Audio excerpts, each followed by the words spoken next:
CTET পরীক্ষায় ভাষাগত দক্ষতা বাংলা প্যাডাগজির একটি গুরুত্বপূর্ণ অধ্যায়। আমরা সবাই জানি যে ভাষাগত দক্ষতা থেকে প্রিভিয়াস 12 বছরে অনেকগুলো প্রশ্ন পরীক্ষায় এসেছিল। 100+ কোয়েশন কিন্তু প্রিভিয়াস 12 বছরে এসেছিল। ল্যাঙ্গুয়েজ 1, ল্যাঙ্গুয়েজ 2, পেপার 1, পেপার 2 সবগুলা মিলিয়ে। তো এই ভাষাগত দক্ষতা টপিক থেকে আমাদের পেপার 1, পেপার 2, ল্যাঙ্গুয়েজ 1, ল্যাঙ্গুয়েজ 2 প্রত্যেকটাতে কিন্তু আমাদের পরীক্ষায় প্রশ্ন আসে। তো এই পয়েন্টটা খুব গুরুত্বপূর্ণ, আপনারা দেখতে থাকুন। আজকে আমি আপনাদের এই ভাষাগত দক্ষতার একটা বেসিক আইডিয়া বলতে পারেন, বেসিক আইডিয়া দিতে চলেছি। পরবর্তী সময় তার বিস্তারিত ক্লাস আরও আসবে। ঠিক আছে, চলুন আমরা এবার মূল ক্লাসে চলে যাই। এবারে আমরা আলোচনা করব ভাষাগত দক্ষতা। তো ভাষাগত দক্ষতার আমরা জানি 4 স্তম্ভ রয়েছে। কি কি আমরা আগে একবার দেখে নিই। ভাষাগত দক্ষতার কয়টা স্তম্ভ? 4টা স্তম্ভ। কি কি স্যার? 1 নম্বর হচ্ছে লিসেনিং, মানে শ্রবণ দক্ষতা। ঠিক আছে, তারপর হচ্ছে আমরা যাকে কথন দক্ষতা বলি বা বক্তৃতা দক্ষতা বলা হয়। কথন দক্ষতা বা বক্তৃতা দক্ষতা মানে স্পিকিং। তারপর হচ্ছে রিডিং স্কিল বা পঠন দক্ষতা। তারপর হচ্ছে লিখন দক্ষতা বা রাইটিং স্কিল। আচ্ছা, এবার স্যার ভাষাগত দক্ষতাটা আসলে কি? ভাষা মানুষের ভাব, অনুভূতি, চিন্তা এবং অভিজ্ঞতা প্রকাশের একটা মাধ্যম। এই ভাষার মাধ্যমে আমরা কি করি? এই যে আমরা যে ভাষা মানে কি? আসলে মনের ভাব প্রকাশ করার মাধ্যমকেই তো ভাষা বলা হয়। তো এই ভাষার দ্বারা আমরা মানুষের মনের ভাব, আমাদের অনুভূতি, আমাদের চিন্তা এবং আমাদের অভিজ্ঞতা আমরা কি করতে পারি? একজন আরেকজনের সঙ্গে আমরা শেয়ার করতে পারি। যদি আমি ভাষায় কিছু কথা বলি, তাহলে আমার কথাটা অন্য কেউ একজন বুঝতে পারবে। যদি আমি ভাষায় কথা না বলি, তাহলে অন্য কেউ আমার কথাটা বুঝতে পারবে না। ক্লিয়ার? ভাষাকে সঠিকভাবে ব্যবহার করার ক্ষমতাকেই ভাষাগত দক্ষতা বলা হয়। এই ভাষাগুলোকে সঠিকভাবে ব্যবহার করতে হবে। আর এই সঠিকভাবে কি করে ব্যবহার করতে হয়, এই জানতে গেলে আমাদের শ্রবণ দক্ষতা, কথন দক্ষতা, পঠন দক্ষতা এবং লিখন দক্ষতা আমাদেরকে জানতে হবে। ক্লিয়ার? এবার আমরা ছোট ছোট করে আজকে সবগুলা একটু একটু করে দেখব। শ্রবণ দক্ষতাটা আসলে কি? আমরা আজকে ছোট ক্লাস দিচ্ছি, ডেমো ক্লাস। তো শ্রবণ দক্ষতাটা আসলে কি? এই শ্রবণ নিয়ে কিন্তু একটা ডিটেল ক্লাস থাকবে। পরবর্তী সময়ে আপনারা শ্রবণ নিয়ে একটা পুরো ক্লাস পাবেন। তাছাড়া কথন নিয়ে একটা পুরো সম্পূর্ণ বিস্তারিত 30 মিনিটসের আলোচনা থাকবে। পঠন নিয়ে আরেকটা 30 থেকে 40 মিনিটস থাকবে, MCQ সহ। লিখন দক্ষতা থেকেও আরেকটা ক্লাস থাকবে। আজকে আমরা ছোট্টভাবে একটু বেসিক ধারণাটা জানার চেষ্টা করি। শ্রবণ দক্ষতা মানে কি? শ্রবণ মানে লিসেনিং। আর শ্রবণ মানে জেনারেলি যদি বুঝি তাহলে কি স্যার? মানে কান দিয়ে যা শোনা হয় এটাকে শ্রবণ বলে, আমরা যেটা বুঝি। অন্যের কথা মনোযোগ সহকারে শুনে তার অর্থ, ভাব এবং উদ্দেশ্য বুঝতে পারার ক্ষমতা। এবার দেখুন, আমি কান দিয়ে অনেক কিছু শুনলাম, কেউ আমার সামনে অনেক কিছু কথা বলছে, আমি শুনতে যাচ্ছি। এবার তার কথাগুলো শুনে আমি যদি কিছু না বুঝি, তাহলে এটাকে শ্রবণ বলবো না। যদি আমি শুনে যদি সে কি বলছে এটা যদি আমি বুঝতে পারি, তাহলে এটাকেই বলা হবে কি? শ্রবণ বা লিসেনিং। অন্যের কথাগুলো মনোযোগ সহকারে শুনবো এবং সে কি বলেছে তার অর্থ, ভাব এবং উদ্দেশ্য আমাকে বুঝতে হবে। এই বুঝতে পারার ক্ষমতাটা যখনই আমার মধ্যে চলে আসবে, তখন বুঝতে হবে যে আমার শ্রবণ দক্ষতা এসে গেছে। এটি ভাষা শেখার প্রথম ধাপ। পরীক্ষায় প্রশ্ন আসতে পারে, শ্রবণ দক্ষতাটা ভাষাগত দক্ষতার কিংবা ভাষা শিখনের কত নম্বর ধাপ বা ড্যাশ ধাপ? এটা কারেক্ট অ্যান্সার হবে ফার্স্ট স্টেপ, প্রথম ধাপ। এটা কেন গুরুত্বপূর্ণ স্যার? দেখুন, আমরা যদি ভালো করে শুনতে পারি, ভালো করে শুনলে আমাদের উচ্চারণ শুদ্ধ হবে। আজকে কেউ একজন কিছু একটা বলছে কথা, তার কথাগুলো যদি আমি ভালো করে শুনি, তাহলে আমাকে কি করতে হবে? উচ্চারণটা শুদ্ধ হবে। যদি ভালো করে শুনি, তো সে কি উচ্চারণ করছে যদি আমি খুব ভালো করে বুঝে যাই, তাহলে পরবর্তী সময় আমারও উচ্চারণটা কি হয়ে যাবে? ঠিক হয়ে যাবে। এবং শব্দভাণ্ডার বৃদ্ধি হবে। কোন শব্দে কোন প্রয়োগ করব, কখন কোন শব্দ অ্যাড করব, এটা আমি যদি ভালো করে শুনি তাহলে বলতে পারবো। ঠিক আছে? এবং সঠিক অর্থ বোঝার ক্ষমতা তৈরি করব। এর মূল উদ্দেশ্য হলো বক্তব্য বুঝতে শেখা এবং মনোযোগ বৃদ্ধি করা। এর মূল উদ্দেশ্যটা কি? মূল উদ্দেশ্যটা হচ্ছে বক্তব্য বুঝতে শেখা এবং মনোযোগ তৈরি করা। ঠিক আছে না? যদি ভালো করে না শুনি, তাহলে আমি তার কথাগুলো, সে যে কথাগুলো বলছে সেটা আমি শুনতে পাবো না। আমি তখনই শুনবো যখন কেউ বলবে। আর তার বলা কথা যদি আমি মনোযোগ সহকারে ভালো করে না শুনি, তাহলে আমি তার কী বলছে তার অর্থটা আবার আমি বুঝতে পারবো না। আমার সামনে কেউ যদি গালি দিয়ে চলে যায়, আমি যদি কিছু না বুঝি, তাহলে আমি তাকে কোনো রিয়াকশন দেবো না। সে কী বলে আমি বুঝলাম না, চলে গেলো, যাক, কোনো অসুবিধা নেই। আর যদি সে আমাকে গালি দেয়, আমি যদি বুঝেছি গালি দেয়, আমি সঙ্গে সঙ্গে কী করবো, রিয়াকশন করব। দ্যাট ইজ ফান্ডা, তাই না? আচ্ছা, তো এটার মূল বৈশিষ্ট্য কী স্যার? শ্রবণ দক্ষতার মূল বৈশিষ্ট্য কী? 1 নম্বর হচ্ছে মনোযোগ। এই যে বললাম, মনোযোগ দিয়ে আমাকে শুনতে হবে। বক্তব্যের মূল ভাব অনুধাবন করা, যে সে যে এতক্ষণ বক্তৃতা দিল, তার বক্তৃতার মূল সে কী বুঝাতে চাইছে, তার এতক্ষণ বক্তৃতার পিছনে মূল কাহিনীটা আসলে কী, মূল অনুধাবনটা আসলে কী। শব্দ ও উচ্চারণ শনাক্তকরণ, কোন শব্দর কোন উচ্চারণ করেছে সেটাকে আমি খুব ভালো করে শনাক্তকরণ করতে হবে। কারণ পরবর্তী সময়ে আমি যখন বক্তৃতা দেব, দেখুন, একজন ভালো বক্তা হতে গেলে প্রথমে ভালো শ্রোতা হতে হয়, এটা মনে রাখবেন। আমি যদি ভালো বক্তা হতে চাই, তাহলে আমাকে প্রথমে ভালো শ্রোতা হতে হবে। মানে ভালো যদি আমি শুনতে পারি, শোনার দক্ষতা যদি আমার ভালো থাকে, তাহলে আমার বলার দক্ষতাও থাকবে। তো যদি আমি মনোযোগ দিয়ে যদি শুনি, তাহলে তার শব্দ এবং উচ্চারণগুলো আমি শনাক্তকরণ করতে পারবো এবং ধৈর্য সহকারে শুনতে পাবো এবং সঠিক প্রতিক্রিয়া দিতে হবে। That is the main funda, main objectives ইয়া বৈশিষ্ট্য অফ লিসেনিং স্কিল। তারপর হচ্ছে এইটার অনুশীলন পদ্ধতি কী করে করবো স্যার? অর্থাৎ ক্লাসরুমে আমি কীভাবে ছাত্রদেরকে সঙ্গে তার লিসেনিং স্কিল ডেভেলপ করতে সাহায্য করব? এটা আমি গল্প, কবিতা এবং সংবাদ শোনা। আমি তাকে গল্প শোনাতে পারি, কবিতা শোনাতে পারি, অথবা আমি তাকে কোনো সংবাদ শোনাতে পারি। তারপর 2 নম্বর হচ্ছে শিক্ষকের বক্তব্য শোনা, কিংবা শিক্ষক একটা ক্লাসরুমে বক্তৃতা দিচ্ছেন, ছাত্ররা বক্তব্যটা মনোযোগ সহকারে শুনছে, এটাও তো হতে পারে স্যার। অডিও ভিডিও উপকরণের ব্যবহার, আমি কি করতে পারি ক্লাসরুমে? অডিও বা ভিডিও আমি কি করতে পারি? অডিও ভিডিও উপকরণগুলো আমি ব্যবহার করতে পারি। প্রশ্ন উত্তর কার্যক্রমে অংশগ্রহণ করা। এবার আমি তাকে কিছুটা গল্প বললাম। ধরে নিন আমি একটা ক্লাসে আছি স্যার, ধরে নিন আমি একটা ক্লাসে আছি, আর ক্লাসের মধ্যে আমি একটা ছাত্রদের একটা টপিক নিয়ে ক্লাস করলাম। তো টপিক নিয়ে ক্লাস করলাম, আমার ক্লাসে 5 জন ছাত্র আছে। তো তারা আমার কথাটা শুনলো কি শুনলো না, তারা আমার কথাটা ঠিকমতো বুঝতে পারলো কি না, ঠিকমতো শুনতে পারলো কি না, সেটা আমি কী করে বুঝবো? আমি একটা গল্প তাদের পড়ালাম, গল্পটাকে বোঝালাম, তারপর আমি গল্পের মধ্যখান থেকে ছোট ছোট 2-1টা প্রশ্ন আমি তাদের করলাম। আচ্ছা বলো তো, আমি এই যে গল্পটা বললাম, গল্পের মধ্যে যে কোনো একটা লাইন আপনি তাদের বলতে পারেন যে ওইটার মানে আসলে কী, যেটা আপনি অলরেডি এতক্ষণের মধ্যে আপনি অলরেডি ক্লাসে খুব ভালো করে বুঝিয়েছেন। এবার সে যদি আপনার প্রশ্নের উত্তর দিতে পারে, তাহলে আপনি বুঝে যাবেন যে সে আপনার কথাগুলো ভালো করে শুনতে পেরেছে, তার শ্রবণ দক্ষতা বৃদ্ধি হয়েছে। দ্যাট ইজ কল প্রশ্নোত্তর কার্যক্রমে অংশগ্রহণ, এটাকে বলা হয়। তারপর হচ্ছে বক্তৃতা দক্ষতা। বক্তৃতা দক্ষতাকে আমরা বলতে পারি কথন দক্ষতা। কথন দক্ষতা ইংলিশে যাকে বলা হবে স্পিকিং, ইংলিশে যাকে বলা হবে স্পিকিং স্কিল। কী বলা হবে? Speaking skill.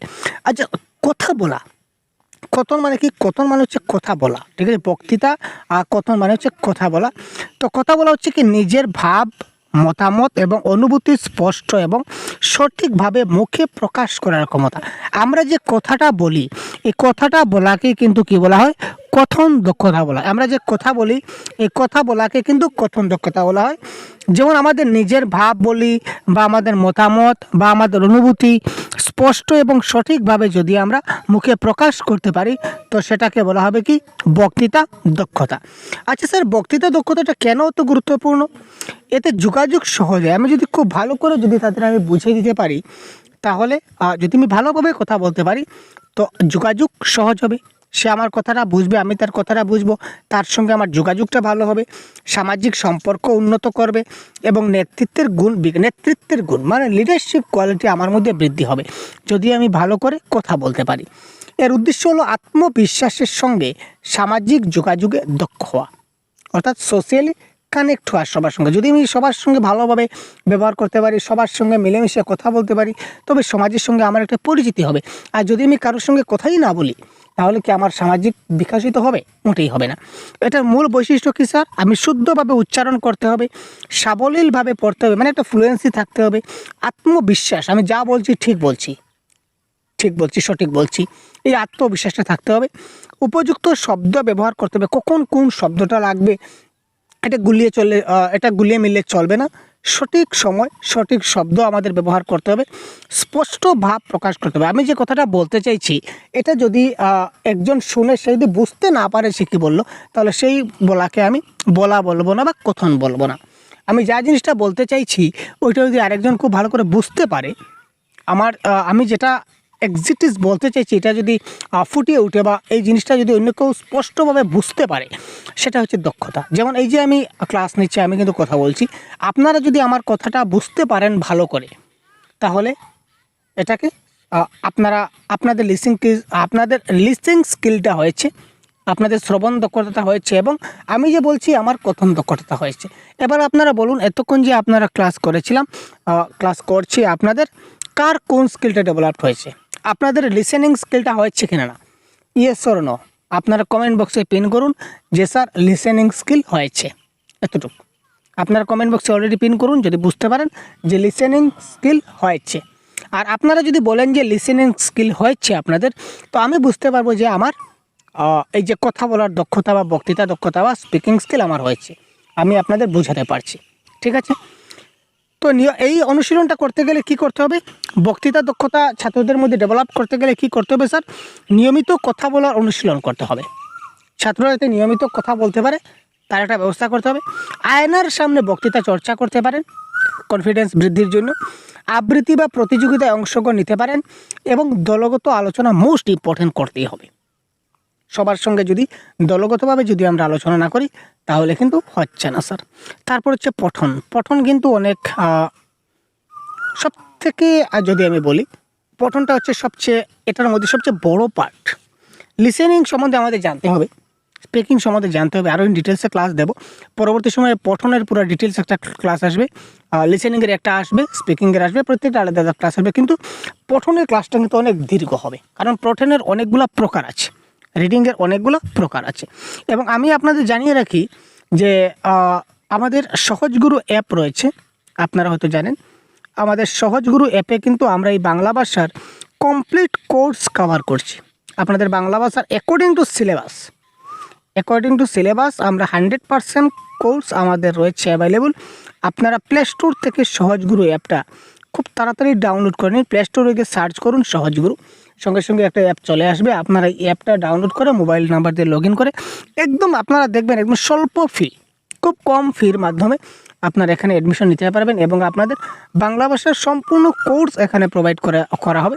অলরেডি হচ্ছে, আমাদের ক্লাস কিন্তু স্টার্ট হয়ে গেছে। আপনারা খুব তাড়াতাড়ি জয়েন হয়ে যান, লেট করবেন না, কারণ অনেক ক্লাস অলরেডি হয়ে গেছে, নোটসও অলরেডি প্রোভাইড করা হয়ে গেছে। আপনারা এই যেগুলো হয়ে গেছে এগুলো আপনারা অ্যাজ এ রেকর্ডেড ফর্মে আপনারা দেখতে পাবেন। আর যে ক্লাসগুলো আসবে আপনারা নোটিফিকেশন অ্যাডমিশন নেওয়ার সঙ্গে সঙ্গে আপনারা পেতে থাকবেন হোয়াটসঅ্যাপ গ্রুপের মাধ্যমে। আমরা আপনাকে হোয়াটসঅ্যাপ গ্রুপে অ্যাড করে দেবো।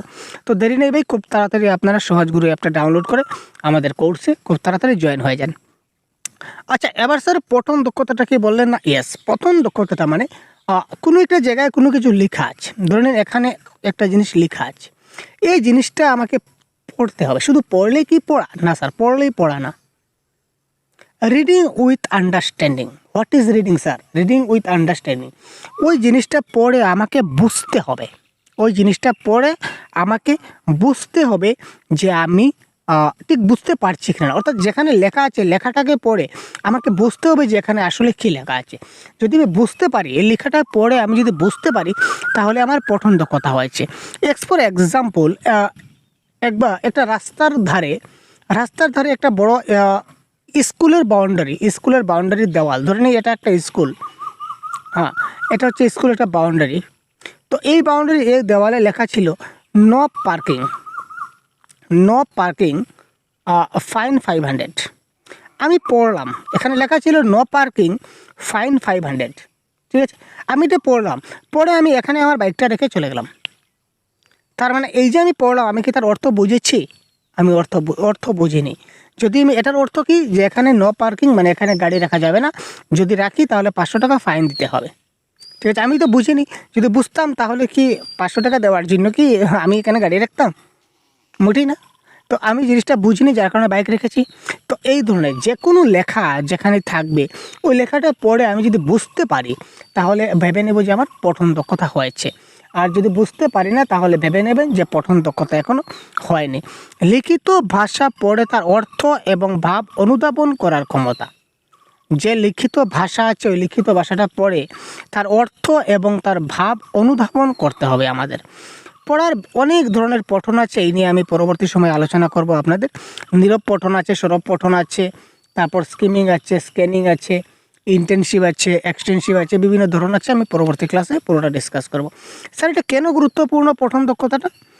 এটা জ্ঞান বৃদ্ধি পায়, ভাষার গঠন শেখা যায় এবং কল্পনা শক্তি এবং চিন্তা শক্তি বিকশিত হয়। এটা কী হবে? আমাদের জ্ঞান বৃদ্ধি পাবে, ভাষার গঠন শেখা যাবে এবং কল্পনা শক্তি এবং চিন্তা শক্তির বিকশিত হবে। মূল বৈশিষ্ট্য স্যার, শুদ্ধ এবং সাবলীল পাঠ। শুদ্ধ এবং সাবলীলভাবে পড়তে হবে, দ্রুত পড়ার ক্ষমতাটা রাখতে হবে, অর্থাৎ পড়ার একটা সিকোয়েন্স রাখতে হবে। ঠিক আছে, একদম মানে আটকে আটকে আটকে আটকে পড়লে চলবে না। বিরাম চিহ্নের সঠিক ব্যবহার করতে হবে পড়ার সময়, যে কোথায় দাঁড়িয়েছে, কোথায় কমা আছে, দাঁড়িতে কত সময় থামতে হয়, কমাতে কত সময় থামতে হয়, এই জিনিসগুলো আমাদেরকে একটু ভালো করে নজর রাখতে হবে। এবং পাঠের প্রতি আগ্রহ থাকতে হবে, যে জিনিসটা পড়বো তার প্রতি ইন্টারেস্ট থাকতে লাগবে, তাই না? যদি ইন্টারেস্ট বা মনোযোগ না থাকে, জবরদস্তি পড়ি, তাহলে কি হবে? হবে না। স্যার এটা অনুশীলন পদ্ধতি কী হবে? নিয়মিত বই এবং সংবাদপত্র পড়া। আমাদের নিয়মিত বই এবং সংবাদপত্র পড়তে হবে। পাঠের পরে প্রশ্ন উত্তর করতে হবে। যদি পাঠের পরে প্রশ্ন উত্তর না করি তাহলে হচ্ছে না স্যার। শব্দের অর্থ শেখা, আমরা শব্দের অর্থগুলো আমাদেরকে খুব ভালো করে শিখতে হবে। দ্রুত পাঠের অনুশীলন করতে হবে, পাঠ যেগুলো থাকবে এগুলো খুব ভালো করে আমাদের অনুশীলন করতে হবে। লিখন দক্ষতা। লিখন দক্ষতা কি? যে কোনো কথা আমরা আমাদের মনের ভাবটা আমরা প্রকাশ করতে চাই, যে কোনো কথাটা আমরা মনের ভাব এই কথায় আপনাদের একটা কথা বলে রাখি, কোথাও খালি স্পেস আছে কিনা না একটু দেখে নিই। এটাকে যদি আমি হোয়াইট করি বা ইয়েলো করি, 1 মিনিট, যদি আমি এটাকে ইয়েলো করি, ইয়েস। আচ্ছা, এটা একটা ব্ল্যাঙ্ক পেজ আমি নিলাম। এখানে দেখুন ভাষাগত দক্ষতা আমি আগে বলেছিলাম লিসেনিং, স্পিকিং, রিডিং এবং রাইটিং, এটা মনে রাখবেন। লিসেনিং, স্পিকিং, রিডিং এবং রাইটিং, অর্থাৎ শ্রবণ, কথন, পঠন এবং লিখন। এটাকে কিন্তু আরও দুটা ভাগে ভাগ করা যায়। এটাকে আরও দুটা ভাগে ভাগ করা যায়। একটা হচ্ছে রিসেপটিভ স্কিল আর একটা হচ্ছে প্রোডাক্টিভ স্কিল। রিসেপটিভ স্কিল মানে গ্রহণমূলক দক্ষতা, আর প্রোডাক্টিভ মানে হচ্ছে উৎপাদনমূলক দক্ষতা বা উৎপাদনমূলক দক্ষতাকে উৎপাদন, ইয়েস উৎপাদন, উৎপাদন বানানটা মিস্টেক হয়ে গেছে ভাই, উৎপাদনমূলক দক্ষতা। আর উৎপাদনমূলক দক্ষতার আরেকটা নাম আছে যেটাকে আমরা বলতে পারি প্রকাশমূলক দক্ষতা। কি বলতে পারি স্যার? আমরা বলতে পারি প্রকাশমূলক দক্ষতা। ক্লিয়ার? আচ্ছা স্যার, গ্রহণমূলক দক্ষতা, আচ্ছা যখন আমরা কিছু শুনি, এই 4টা দক্ষতা আমরা তো বুঝলাম, শ্রবণ, কথন এবং পঠন এবং লিখন। আচ্ছা লিখনটা আমরা আবার বুঝবো, তার আগে একটু বলে রাখি। আমরা কি করলাম, যেমন এখানে বলেছে আর দুটা, এই 4টাকে দুটো ভাগে ভাগ করেছে। একটা হচ্ছে রিসেপটিভ স্কিল, একটা হচ্ছে প্রোডাক্টিভ স্কিল। রিসেপটিভ মানে যেটা দিকে আমরা গ্রহণ করি। আচ্ছা আমরা যখন কোনো কিছু শুনি তখন সেটা আমরা নিশ্চয় গ্রহণ করি, শুনলে আমরা গ্রহণ করি না। তো তার মানে লিসেনিংটা হয়ে যাবে স্যার আমাদের রিসেপটিভ স্কিল। যখন আমরা কোনো কিছু পড়ব তখন আমরা জ্ঞান আহরণ করব বা জ্ঞান সংগ্রহ করব, দ্যাট ইজ কল রিডিং। ঠিক আছে? আবার প্রোডাক্টিভ স্কিলের মধ্যে আমাদের কি, যখন আমরা কিছু কথা বলবো তো কথা বলার মাধ্যমে আমরা কি করি, আমাদের মনের ভাব প্রকাশ করি। আর কিছু কিছু কথা আছে যেগুলো মুখে বলা যায় না, সেগুলো আমরা লিখিত আকারে প্রকাশ করি। কিছু কিছু কথা আছে আমরা বললাম আর কি, যেমন একটা বই, একজন কবি সাহিত্যিক রবীন্দ্রনাথ ঠাকুর, তিনি কবে মারা গেছিলেন, তার অনেক কিছু লেখা পড়া বই এখন আমরা পড়ি। তার যে মনের ভাবগুলা তিনি আমাদের সবার কাছে ব্যক্ত করতে চাইছিলেন, তিনি তার মনের ভাব প্রকাশ করে গিয়েছিলেন, সেটা আমরা বইয়ের মাধ্যমে পড়ছি এখন।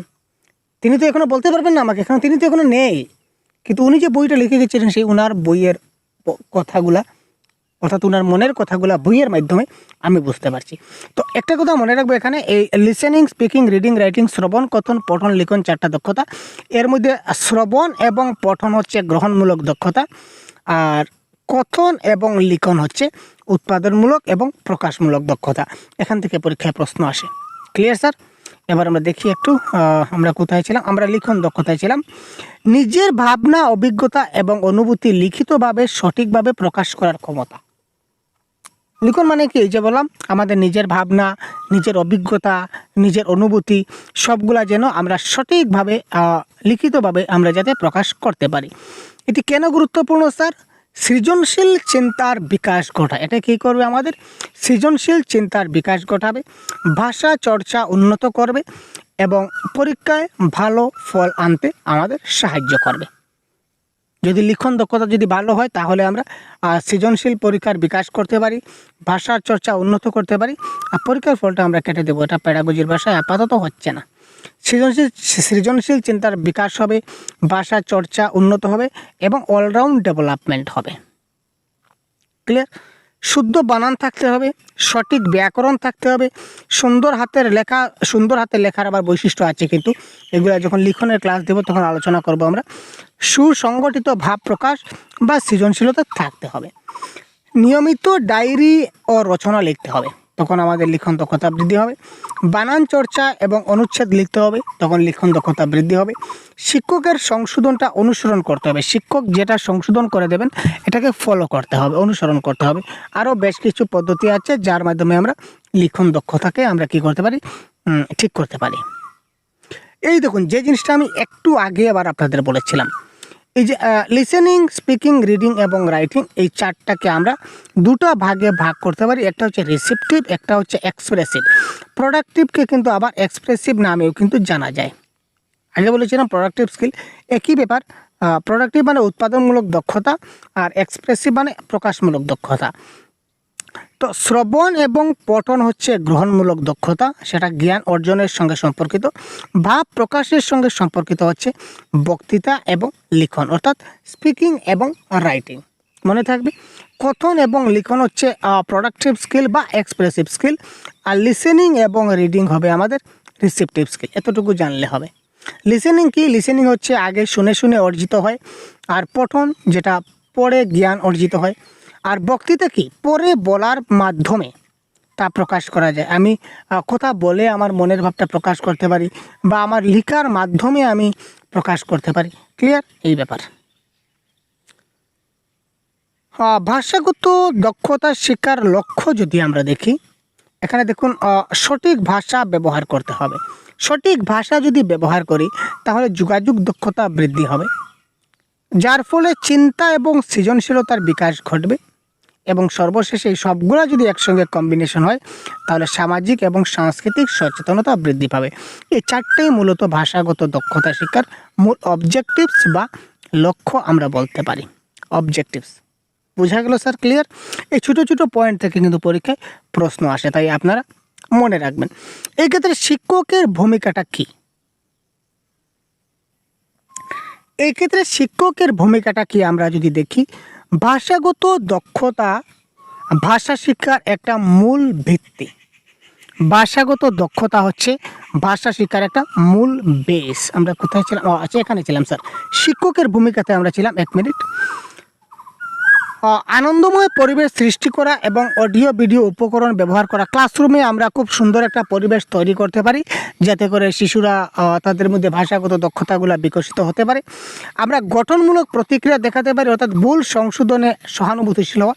কেউ যে ছাত্র ভুল করে তখন তাকে বড় জোরে কোনো শাসন না করা বা কোনো কঠোর গালিগালাজ না করা, এই জিনিসগুলো আমাদের দেখতে হবে। সুযোগ তৈরি করে দিতে হবে শিক্ষার্থীদের কথা বলার এবং নিয়মিত অনুশীলনের একটা ব্যবহার তাদেরকে ব্যবস্থা করে দিতে হবে যাতে তারা খুব ভালো করে প্র্যাকটিস করতে পারে। Clear sir? উপসংহারে যদি দেখি, ভাষাগত দক্ষতা হচ্ছে ভাষা শিক্ষার একটা মূল বেস। ক্লিয়ার? শ্রবণ, কথন, পঠন এবং লিখন এই চারটি দক্ষতার সঠিক বিকাশের মাধ্যমেই একজন শিক্ষার্থী ভাষায় পূর্ণাঙ্গ পারদর্শী হয়ে ওঠে। এই চারটা থেকে একটা যদি সে কম পারদর্শী হয় তাহলে সে কিন্তু ভাষা শিক্ষায় পারদর্শী হয়ে উঠবে না। ভাষা শিক্ষায় পারদর্শী হতে গেলে তার যেমন শ্রবণের দরকার, তেমন কথনের দরকার, কথন মানে বক্তৃতা, তেমন পঠনের দরকার, তেমনি লিখনের দরকার, এবং এই চারটি একে অপরের সঙ্গে কানেক্টেড। একীকরণ পদ্ধতিতে চারটা চলবে সম্পৃক্ত অবস্থায়, কাউকে ছেড়ে কেউ চলবে না। ক্লিয়ার?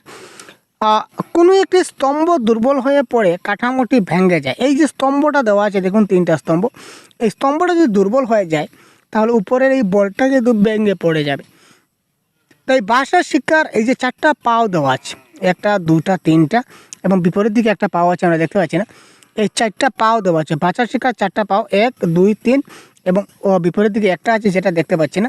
এই 4টা দক্ষতার সমান গুরুত্ব রয়েছে এবং সম্মিলিত চর্চা নিশ্চিত করতে হবে। 4টার মধ্যে একটাই যদি একটু নষ্ট হয়ে যায় বা বেকা হয়ে ভেঙে যায় তাহলে এটা কিন্তু এদিকে চলে আসবে। ঠিক আছে?